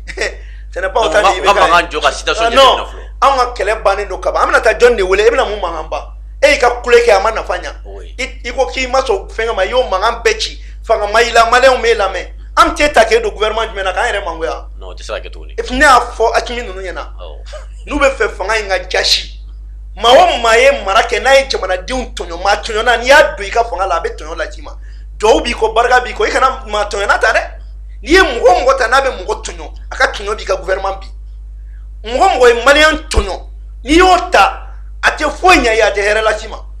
mais a kana kɛ mɔgɔw kɔnɔ ko hali ni gouvernement yɛlɛma bɛ kɛ ko minnu tun bɛ kule la k'o kelen de bɛ taa o tuma na mɔgɔ wɛrɛ tɛ Mali kɔnɔ olu quoi non tiɲɛ yɛrɛ la mɔgɔ joli bɛ CNT la bi olu tun dɔnnen don wa dɔw tun bɛ ne dɔn wa bon ne ɲɔgɔnna 100 de bɛ Mali kɔnɔ mun bɛ se k'a kɛ ka tɛmɛ ne kan o de y'a kɛ hadamaden i kana kɛ i n'a fɔ ko e kelen fɛn bɛɛ ye donc e bolo mun bɛ ka Sogɛli Tagarɛ ko kuma fɔ bi o k'a kuma bila kuma basigilen tɛ mais a ti taa yɔrɔ la même élargissement a bɛ kɔnɔ ko élargissement bɛna kɛ sini ou bien sinikɛnɛ de a kuma de fɔra n'an bɛ ka taa si il est nécessaire que dɔ fɔra an ka min kɛra n'a kan ka waleya wagati min na a bɛ waleya a kɔni fɔra a dɔw yɛrɛ bɛ se ka kɛ a bɛ to charte kɔnɔ ko k'a kɛ si les conditions ne permettent pas k'a kɛ a tɛ kɛ fɛnɛ o donc mɔgɔ kana n'a bila u kunkolo la ko fɛnw bɛ kɛ a fɔra k'a bɛ kɛ 127 ye mais hali o la président ma décret foyi bɔ fɔlɔ donc hali mɔgɔ min bɛ fɛ ka don CNT la k'u k'u hakili sigi fɔlɔ mɔgɔ 26 min bɛ ta n'a ta wagati sera président bɛ décret de bɔ n'a ye décret bɔ an mago bɛ cɛ maa 26 minnu ma u bɛ ta ni nin critère ni nin critère ni nin critère a jija ka mɔgɔ cɛsirilenw ta kosɛbɛ dɛ dɔw yɛrɛ bɛ ka taa a bɛ k'u kɔnɔ ko o cɛ ta bɛ kɛ CNT la a tɛ kɛ CNT la Maliki Jawo da t'a la mɔgɔ si da t'a la n'a kɛra président bɛ jateminɛ de kɛ mɔgɔ minnu kan ka nin baaraw kɛ a bɛ maa wɛrɛw fɛnɛ bila olu ka dépouillement kɛ ka maa ɲɛnɛma dɔw ta parce que n'i y'a jateminɛ hali CNT dɔ in sigira tiɲɛ don fɛnkɛ dɔw kɛra mais n'i je mɔgɔ minnu bɛ bila nin na erreur tɛ k'a mɔgɔ tali la dɛ a ko bɛ sɛgɛsɛgɛ k'a lajɛ wa kana kɛ dɔw kɔnɔ ko u ye kɛlɛ bila k'u bɛ n'u da de k'a bɛna fɔ ko k'olu don a la c'est pas comme ça hein ah non sinon n'i ye jateminɛ kɛ CNT kɔnɔ a ma fɔ k'an dɛsɛra an ka baara la k'an mago bɛ mɔgɔ la ayi an mago foyi tɛ mɔgɔ la a ma yira fɛnɛ ko n'an ma nin mɔgɔ hakɛya ta k'an tɛ se ka nin baara kɛ non a b'a ka baara mais a fɔra de ko le renforcement de l'inclusivité n'o bɛ renforcer o bɛ kɛ ni maa ɲɛnɛma dɔw de ye mɔgɔ minnu dɔnnen don parce que maliyɛn den ɲuman dan t'anw dɔrɔn ye Mali den ɲuman ka ca hali ni y'anw mɔgɔ 21 mɔgɔ 121 bɔ yen dɔw wɛrɛw bɛ se ka na mun b'a kɛ i n'a fɔ anw donc o kama i b'o mɔgɔ ɲuman dɔw fɛnɛ lajɛ k'o fara nin kan bɛɛ n'i ka fɛngɛ don donc ce n'est pas que mɔgɔw k'u hakili sigi gouvernement yɛlɛma ko kuma n'a bɛ na a tɛ kɛ nin cogo la wa kuma lankolon fɔ t'a to ko yɛlɛma bɛ don n bɛ min f'i ɲɛna cɛ o cɛ bɛ to ka taa f'i ɲɛna ko ani Asimi don k'ani Asimi b'a fɔ tiɲɛ tɛ dɛ. D'accord docteur komi kulu bɛ ka se cɛncɛn kan mais i bɛ se ka dakuruɲa dama dama na i bɛ se ka mun de fɔ carburant yɛrɛ yɛlɛnni kan bi. Gani maliyɛn n bɛna min fɔ gɛlɛya min bɛ ka na Mali la Ukraine kɛlɛ gɛlɛya de don n y'a f'i ka plateau. Non i y'a fɔ walahi i y'a fɔ ni plateau kelen sanfɛ yan i y'a fɔ. N ko kɛlɛ min bɛ ka kɛ Ukraine na a dabɔra Irisiw de kama wa a dabɔra Irisiw min kama pour que ka gɛlɛya don Mali la maintenant sisan u ye sanction modèle min ta Mali kama u y'o kelen de ta Irisiw kama k'a sɔrɔ u ma miiri bon o sanction bɛ ka na ni gɛlɛya dɔ de ye Union européenne yɛrɛ kan depuis nin tɛ Union européenne Irisiw ka gazi tɛ d'u ma bilen donc gazi min bɛ kɛ électricité o baara bɛna gɛlɛya courant sɔngɔ bɛ gɛlɛya Europe filanan i bɛna jateminɛ buru i bɛ ka carburant fɔ buru fɛnɛ bɛna gɛlɛya koyi buru bɛna gɛlɛya parce que Irisiw de bɛ buru le blé Irisiw de b'o sɛnɛ ani Ukraine dugu b'o sɛnɛ guerre b'olu da la sa donc olu tɛna se k'o labɔ ka taa Europe donc Irisiw de bɛ diɲɛ bɛɛ sɔn buru la maintenant olu tɛna buru sɔrɔ o de y'a kɛ Mali gouvernement a ye fɛɛrɛ tigɛ pour que hali buru bɛ se farine ni blé bɛ se ka bɔ Irisi la cogo min na ka na Mali la sinon hali dɔ faral'o sɔngɔ kan o fɛnɛ bɛ na Mali la maintenant mun ye carburant ye mars 2022 yɛrɛ kɔnɔ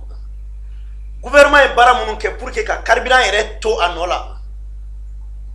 taxe douanière redevance douanière ani redevance routière 5 milliards 100 millions a y'o effort de kɛ ka jɛ o kɔ walasa carburant ka to nin cogo la mais Gani o dɔrɔn tɛ depuis 2020 fo kana bila sisan na diɲɛ carburant bɛɛ kun yɛlɛlen don mais pour que prix à la pompe kana yɛlɛ a ka to 663 la super la a ka to 593 la gasoil la gouvernement ye fɛn bɛɛ faralen ɲɔgɔn kan u ye 115 milliards de donner o ni ɲɔgɔn cɛ pour que maliyɛnw ka essence sɔrɔ o prix la 115 milliards i bɛ miliyari kelen dɔn wa miliyari kelen a ka ca don o don ni ne bɛ 50 d'e ma fo san 50 ani san 4 o de bɛ bɛn miliyari kelen ma i b'a dun hali ni ma baara kɛ don o don 50 gane ni minɛ don o don 50 fo san 50 ani san 4 o de bɛ bɛn miliyari kelen ma dɔw b'o fila dun k'u sigi n'o yɛrɛ ye dɔw y'a a caman dɔw y'a mɔgɔ maintenant i bɛna ye n'i ye carburant ta Dakar sisan super tun bɛ 409 francs de la mais a tayɔrɔ la Dakar sisan a nana essence super nana 585 na donc joli farala kan a tayɔrɔ yɛrɛ la 95 o farala kan gasoil o kun ye 400,76 francs mais gasoil nana 667 francs na o kɔrɔ ye joli ye 45 o farala gasoil sɔngɔ kan Dakar maintenant nin bɛɛ la o kɔrɔ depuis a tayɔrɔ la 20 farala kan mais n'i ye Mali ka carburant jateminɛ i b'a sɔrɔ 20 ni faralen fɛnɛ b'a kan yan gani nin yɔrɔ in na an bɛ Mali opérateur économique fo kosɛbɛ parce que u ye effort ba de kɛ pour que hali essence bɛ prix min na an ka se ka a sɔrɔ a la prix à la pompe 400 francs nana 637 la gasoil et super 409 a nana 585 la o ye Dakar ye et n'a donna dun non tiɲɛ yɛrɛ la dɔw ka b'a fara ma super la Mali opérateur économique jɛra 33% de kɔ gasoil la u jɛra 50% kɔ non k'a ka fo u kan ka fo dɛ k'a ka fo gouvernement fɛnɛ bɛ fo maintenant gani pour que mɔgɔ k'a faamuya anw tɛ pétrole dilan mais pétrole bɛ bɔ Nigeria pétrole wari a litiri bɔra 200 naira de kun don a nana 500 naira la sisan cɛ n'a yɛlɛnna kosɛbɛ bon n'o bɛ diɲɛ kɔnɔ sisan gɛlɛya de bɛ diɲɛ fan bɛɛ mais o kɔrɔ tɛ ko gouvernement man ka effort dɔ kɛ halisa gouvernement ka bɛ effort dɔ kɛ a bɛ ka effort kɛ mais o ka bɔ yen gouvernement bɛ ka mesure ta pour que sunkalo nata in na a ka se ka nɔgɔya maliyɛn bɛɛ ma sukaro malo ɲɔ gouvernement bɛ ka mesure bɛɛ de ta a kama ministre des finances o waleya kɛ ministre de l'industrie o fana bɛ ka baara kɛ o la ministre de l'agriculture bɛɛ bɛ k'i seko kɛ mais o dɔrɔn tɛ gouvernement bɛ ka baara fana kɛ pour que hali courant ko la énergie ministre Lamine Seydou Traoré le directeur de l'EDM u n'olu bɛɛ fana y'u bolo di ɲɔgɔn ma bɛɛ bɛ ka jateminɛ kɛ pour que sunkalo la a bɛna kɛ funteniba de kɔnɔ ni courant tigɛ kɛra cogo dɔ la a bɛ se ka na hali ni maa caman ni bɛ to a la parce que courant tɛ luxe ye bilen mais courant ye magoɲafɛn de ye o baaraw fana bɛ sen na malgré que Dar es Salaam jenini fɛn ninnu jenina mais a tɛna kɛ koba ye ten donc an bɛ to k'a fɔ mɔgɔw ɲɛna ni courant tigɛ kɛra yɔrɔ min u k'an fana kunnafoni parce que a b'a to n'a bɛ yen an bɛ se k'a f'u ɲɛna nin yɔrɔ ni nin yɔrɔ bɛ an b'a dɔn u b'a baara la mais wasaden fana ka baara ye nin mais o bɛɛ fana la police nationale Suleiman Traoré a fana ye wulikajɔw kɛ ani policiw bɛ ka baara kɛ pour que sunkalo kɔnɔ zomisɛnnin minnu bɛ taa don mɔgɔw kan k'u to lafiya la k'u ka fɛnw suɲɛ tɛgɛ bɛ se ka k'u la cogo min ani lakana tɔ bɛ don ba la cogo min u fana bɛ k'o baara kɛ o de y'a kɛ gani maliyɛn mɔgɔ k'a faamuya ko force de défense et de sécurité sapeur pompier olu b'a la policiw b'a la mɔgɔ mɔgɔ ye attaque jugumanba kɛ Mali la yan u ye pharmacie minnu attaqué u ye dugu fana attaqué a bɛɛ minɛna tigɛ kɛra bɛɛ la donc bɛɛ ka fo maintenant armée fana o fana bɛ ka dɔ fara a ka niveau opérationnel kan sisan armée malienne n'u taara yɔrɔ o yɔrɔ n'u ye dugu o dugu libéré u bɛ tila ka avion ta ka na ni malo camanba ye par exemple Mondoro kɛra kɔsa in na depuis ye Mondoro libéré u nana ni 25 tonnes de avion bɛ ka jigin o fana kɔfɛ Saratu dɔgɔtɔrɔ fana bɛ ka taa dugumana na pour que ka taa section minnu bɛ yen ka furakɛli fana kɛ donc armée non seulement u bɛ taa libération kɛ n'u ye libéré armée mɔgɔw bɛ to yen k'o garder mais en même temps dɔgɔtɔrɔw bɛ na armée dɔgɔtɔrɔw bɛ na furakɛli kɛ yanni civil ka segin o bɛ tila ka dumuni di duguladenw fana ma armée bɛ ka baara kɛ ni o 3 options ye o ni min ye planification ni conception ye olu tɛ kelen ye o de kama n'o y'a fɔ bɛɛ na bi Mali armée mɔgɔ foyi tɛ armée française la i b'a dɔn gani maliyɛn a dɔw tun bɛ na bi la stagiaires de tun don ka bɔ Faransi ka na u bɛ taa Faransi k'u bɛ na fɛn dɔw ɲɛfɔ an ka sarasiw ɲɛna sarasiw dɔw yɛrɛ bɛ kɛ o fana k'e ye kalan kɛ min wa k'u ye kalan kɛ nin yɔrɔ la u b'u ka diplôme bɔ ka yir'u la u yɛrɛ b'a fɔ ko tiɲɛ na u dɔw ye jɔn ala fɔ k'olu nana sage de la Allahu akbar donc n'u de bɛ ka na k'olu nana Mali libéré sageur nalen mais i bɛ dɔgɔtɔrɔ bɛ ne bɛ ka nin min fɔ dɔgɔtɔrɔ bɛ nin faamuya u caman bɛ na mɔgɔ kun nana furakɛli ba la Mali kɔnɔ mais i b'a sɔrɔ a caman bɛ yen dɔgɔtɔrɔw tɛ mais u nana u yɛrɛ kalan de dɔgɔtɔrɔw bɛ nin cadre fɔ donc mais a ka kan mɔgɔ ka nin bɛɛ de ɲɛdɔn o de kama hali u tun bɛ DIRPA kɔnɔ DIRPA service min bɛ information di maliyɛn ma u tun b'o kɔnɔ DIRPA mɔgɔw fana y'u jɛnsɛn ka bɔ yen u y'u bɛɛ bɔ yen u y'u bɔ yen donc maliyɛn bɛɛ k'a faamuya n'u ye kuma o kuma mɛn direction d'information des services de l'armée n'o ye DIRPA ye n'u ye min mɛn o la u ka baara kɛ ni o ye n'u ma min mɛn o da o kɔrɔ ye ko o kuma tɛ sen kan kosɛbɛ donc ni tun ye entre parenthèses ye k'a fɔ mɔgɔw ɲɛna halisa an ka a da ɲɔgɔn na an ka baara kɛ armée montée à puissance gansan tɛ dɛ opération kɛlɛtigi mun bɛ Nara u ye Nara bɛɛ sécuriser an bɛ ala deli u ka avion min u ka mobili min yɛlɛla fɛn kan kɔta in na ni mɔgɔ 2 sara la mini kan an b'a fɔ ala k'u dayɔrɔ suma mais Nara dugu 60 de kun b'u bolo mais o dugu bɛɛ libéré la foyi tɛ Nara tan hali Mauritanie kɛlɛ mun kɛra n'u ye nkalon tigɛ ni dɔw ko Mauritanie ye Mali accusé Mauritanie ma Mali accusé dɛ Mauritanie tigara de mais ani accusation tɛ kelen mais o ko fɛnɛ dara kɛnɛ kan k'a yira ko armée malienne yɛrɛ ma taa yen yɛrɛ kuma tɛ ko ka taa fagali kɛ vidéo bɛ ka circuler mun y'a yira k'a fɔ ko Mali armée tɛ ko banbaganciw de don donc nin bɛɛ ye kibaruyaw de ye mɔgɔw kan ka mun faamuya an bɛ ka sira kura min da sen kan an bɛ ka baara kɛ n'o ye o la hali Comatex mun bɛ sen na Comatex baarakɛlaw ni ala sɔnna ma u bɛ na u ka wariw sɔrɔ Comatex bɛ na wuli wa ministre des finances fɛnɛ a bɛ ka baara bɛɛ kɛ walasa terrain kunkolo ninnu u ka na parce que an ye 9 milliards de bila baara kama chemin de fer mɔgɔw ka wari dir'u ma o terrain kunkolo tɔw fɛnɛ bɛ na pour que ka baara tɔ kɛ nin bɛɛ kun ye mun ye a kana kɛ mɔgɔw kɔnɔ k'an bɛ sunɔgɔ la ko sanction dɔrɔn tara ko baara wɛrɛ tɛ ka kɛ donc vraiment o kun ye pour que ka o parenthèse datugu. d'accord i ka kuma kuncɛ kuma.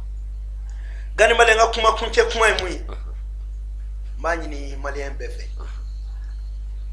anw minnu bɛ kuma a tɛ i n'a fɔ k'anw bɛ faso fɛ ka tɛmɛ olu kan mais anw bɛ kuma minnu fɛnɛ fɔ anw t'a dilan maa minnu bɛ taa kuma baratulen ta o tɛ anw ye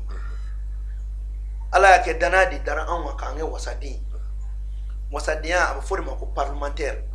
parlementaire de kan ka kuma i ye fɛn min ye ani baara min bɛ ka kɛ i b'o fɔ gouvernement kan k'a ta kɛ mais ne ye gouvernement contrôler quartier mun bɛ yen n'a ye min f'i ɲɛna i b'o lakale a bɛ kɛ dɔw kɔnɔ k'an ye gouvernement ka porte-parole an tɛ gouvernement ka porte-parole ye dɛ mais n'anw taara gouvernement contrôler n'u ye baara ɲuman mun kɛ est ce que hɔrɔnya la an fɛnɛ man k'o fɔ. Tiɲɛ yɛrɛ la hɔrɔnya b'o de ɲini adamaden. bon ni jamanadenw ni kungo min b'u da la n'an taara n'o kungo ye n'u y'o ɲɛnabɔ est ce que an man k'o fɔ wa an b'o baara de la wasadenya tɛ foyi ye cidenya ɲuman de don tɔɲɔ min bɛ jamanadenw kan k'u don ba la donc an b'a ɲini maliyɛnw fɛ an k'an bolo di ɲɔgɔn ma o de kama an bɔra Ɲamakɔrɔ an taara sɔrɔ hôtel dɔ jɔlen bɛ population yɛrɛ da la gulɔw bɛ min ye ko bɛɛ bɛ kɛ yen an y'a fɔ nin n'a ɲɔgɔnnaw ka dabila Mali la hôtel ni restaurant a bɛ jɔ sariya dɔ de kɔnɔ mais o sariyaw yɛrɛ fɛnɛ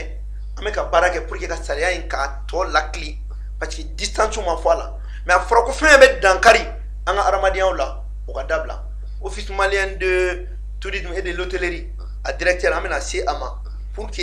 hôtel minnu ɲɛsinnen bɛ jamanadenw ma ka ɲɛsin misiri ma ka ɲɛsin école ma n'a bɛ ka dankari kɛ mɔgɔw ka fɛn na a ka dabila ani kaburu don olu o ma deli ka fɔ o t'a sariya la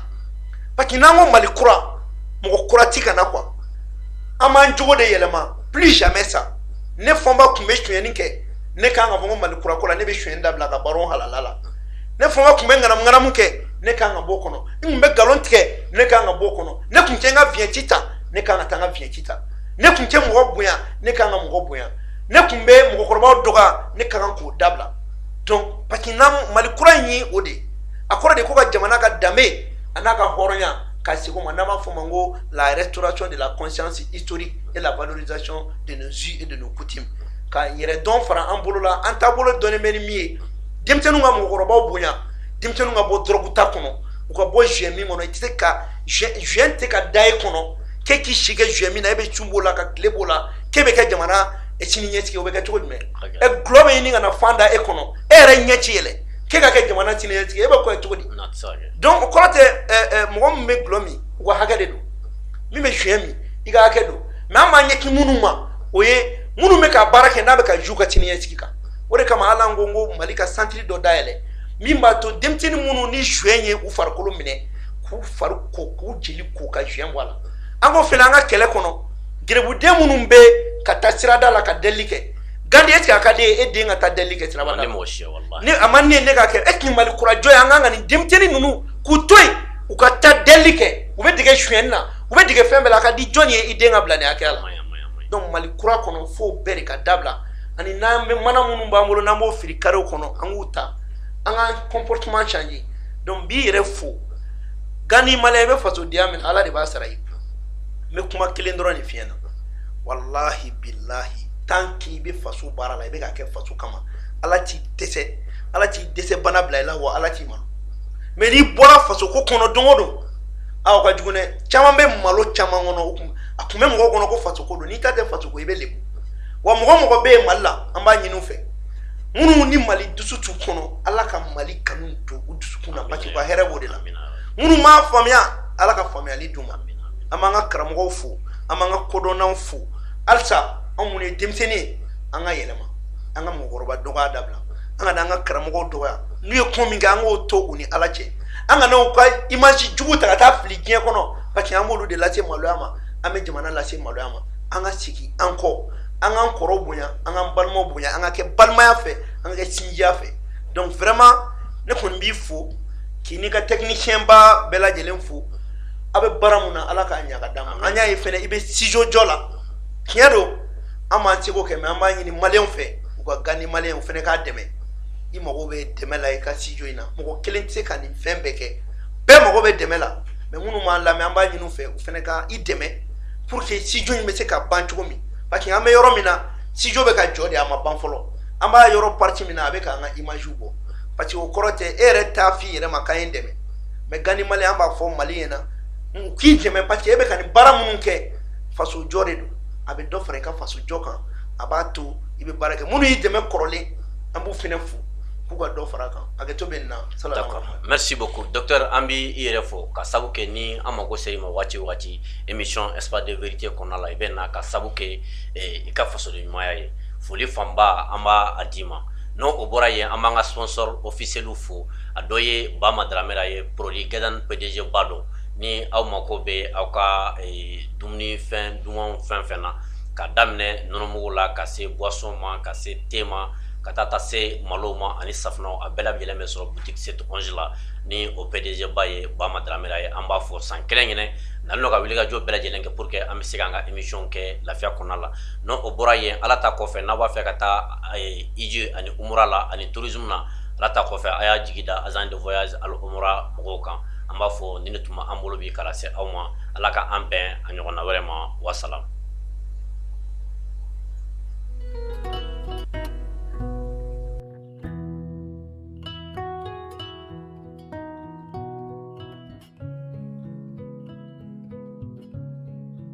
Gadan ni ko Gadan o bɛ tali kɛ produit la i n'a fɔ café Gadan nɔnɔmugu Gadan citron Gadan fo ka taa se thé Gadan ma ale ni lɔgɔti Gadan ninnu ye produit ye minnu bɛ dilan anw yɛrɛ fɛ yan kɛrɛnkɛrɛnnenya la société Dramera et Frères maaw fɛ. Ni mɔgɔ min mago bɛ nin produit ninnu na i bɛ se k'i senfa biribiri ka se boutique la mun tɔgɔ ye ko boutique 711 711 ale carilen don Bamako fantan ani naani bɛɛ lajɛlen de la ni o fana ye société Dramera et Frères maaw ka boutique ye kɛrɛnkɛrɛnnenya la fɔlɔfɔlɔ o bɛ tali kɛ hali de Bamako kɔnɔna na ni e b'a fɛ ka i to i sigiyɔrɔ la k'u wele i bɛ se ka weleli kɛ nɛgɛjuru sira la mun bɛ tali kɛ 76 14 19 19 711D sɛbɛnnikɔrɔkaw ale ni lafiyabugukaw aw bɛ se ka aw senfa biribiri ka se jikɔrɔni fɛn min ye 20 mètres yɛrɛ o kɛrɛfɛla ye cɔ ye ni ani restaurant Sibi Centers ma jan ɲɔgɔn na walima n'i b'a fɛ k'i to i sigiyɔrɔ la ka wele i bɛ se ka nɛgɛjuru sira ta mun bɛ tali kɛ 76 72 19 19 Kalabankoro ko fo ka taa se kabalakaw ma aw bɛ se ka o senfa biribiri ka se cɛbani fɛn min ye lycée Demba Kanda Keita o kɛrɛfɛla yɛrɛ la coy wala n'i bɛ fɛ k'i to i sigiyɔrɔ la k'u wele i bɛ se ka weleli kɛ nɛgɛjuru sira la 74 62 19 19 o tɛ a bannen Banangabugukaw aw fana bɛ se ka 711 maaw lasɔrɔ nɛgɛjuru sira la mun bɛ tali kɛ 79 91 19 19 ni Banangabugu ta ni o bɛ lycée Ibrahim Mali yɛrɛ kɛrɛfɛ yɛrɛ coy u ma dan produit gɛdɛni dɔrɔn fɛnɛ ma fɛn min ye produit wɛrɛ caman ye o bɛ sɔrɔ u ka yɔrɔ la mun bɛ tali kɛ malobɔrɔw fo ka taa se nɔnɔmugu bɔrɔw la jus kɛrɛnkɛrɛnnen ɲumanw o bɛ u ka yɔrɔ la ale ni boisson dumanw fo ka taa se savonw ma deodorant ɲɛgɛn kɔnɔna ale ni mɔgɔninfin yɛrɛ kasa jago duman nin bɛɛ lajɛlen bɛ sɔrɔ u ka yɔrɔ la fɛn min ye mayonnaise petit matin o bɛ yen fo ka taa se moutarde dumanw ma ale ni petit pois nin bɛɛ lajɛlen de bɛ sɔrɔ u ka yɔrɔ la.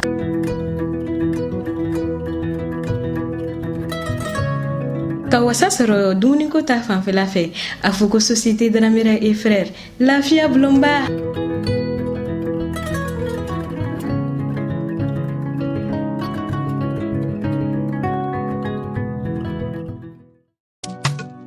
Supermarché Abiba Market. Supermarché Abiba Market mawte yoro dugulina. Olu sigiyɔrɔ bɛnnen don Ɲamakɔrɔ cité UNICEF ma. Femi uni cité des enfants yɛrɛ man jan ɲɔgɔnna. Station Total kɛrɛfɛ yɛrɛ coy. Ni ko Supermarché Abiba Market a fɔ an mago bɛ se magoɲɛmina misɛnnin fɛn fɛn ma nin bɛɛ lajɛlen bɛ sɔrɔ u ka yɔrɔ la. U ko an musolakaw ka lafiya ko o de ye olu ka laɲini ye. O de hukumu kɔnɔna na sa sogo la sagonen kɛrɛnkɛrɛnnen ɲuman o bɛ sɔrɔ u ka yɔrɔ la. Ka san dɔrɔn ka taa kɛ daga la. Fɛn min ye u nana an lafiya tobili minɛn ko o fɛnɛ ta fanfɛla la dumunimɔgɔ minɛn ɲumanw nin bɛɛ lajɛlen de bɛ sɔrɔ u ka yɔrɔ la mɔnikuru lasagolen fo ka taa se magɔrɔninw ma o ni malo kɛrɛnkɛrɛnnenw bɛɛ lajɛlen bɛ sɔrɔ u ka yɔrɔ la wa ko i ye so furan ko k'a jɔsi ko kasagɛlɛnin b'i ka so kɔnɔna na ayi o banna Supermarché Abiba Market maaw fɛ yen nɔ fɛn min ye kasadiyalan ɲuman deodorant dumanw ye ɲɛgɛn kɔnɔna ale ni so kɔnɔnaw kama fɛn min ye fauteuils bɛɛ lajɛlen ni yɔrɔ bɛ a la o b'u fɛ yen nɔ ka hadamaden yɛrɛ fɛnɛ kasadiya a fɔ Supermarché Abiba Market maaw fɛ yen o ma dɔn o fɛnɛ dɔrɔn ma dɛ fɛn min ye minfɛn sanumanw ye u bɛ u fɛ yen nɔ minijiw b'o la fo ka taa se boisson énergétique ani an ka sukirori dumanw ma nɔnɔkɛnɛw b'u fɛ yen nɔnɔkumu sukoromaw bɛɛ lajɛlen de bɛ u ka yɔrɔ la. N'i bɛ fɛ k'i to i sigiyɔrɔ la ka nɛgɛjuru banban ka Supermarché Abiba Market maaw lasɔrɔ i bɛ weleli kɛ 78 68 17 68. Supermarché Abiba Market an lafiyara. Purchase your tracks today.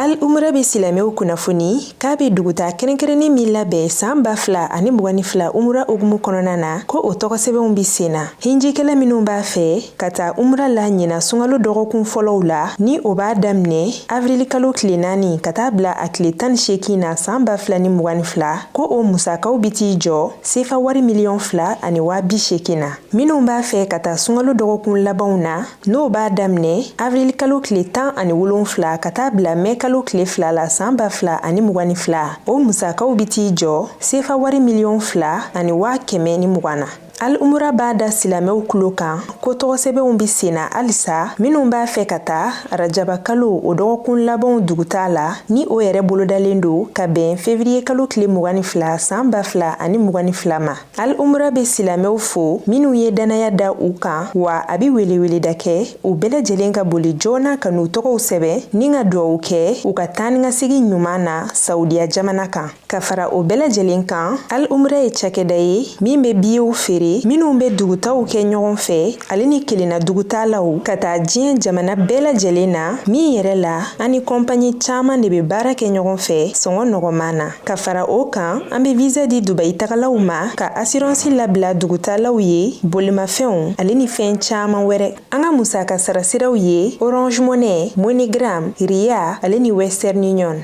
Al Umra sigiyɔrɔ bɛnnen do immeuble Fatoumata Soumaré ma, rue Baba Jara, porte 460, ka ɲɛsin immeuble Jige 3 ma. Nɛgɛjuru siraw 20 24 34 78 20 22 24 74 walima 64 28 28 15 66 78 88 68 68 76 51 walima 76 15 77 84 an ka email alomrabas@yahoo.fr an ka bɔlɔlɔsira http://alomra.com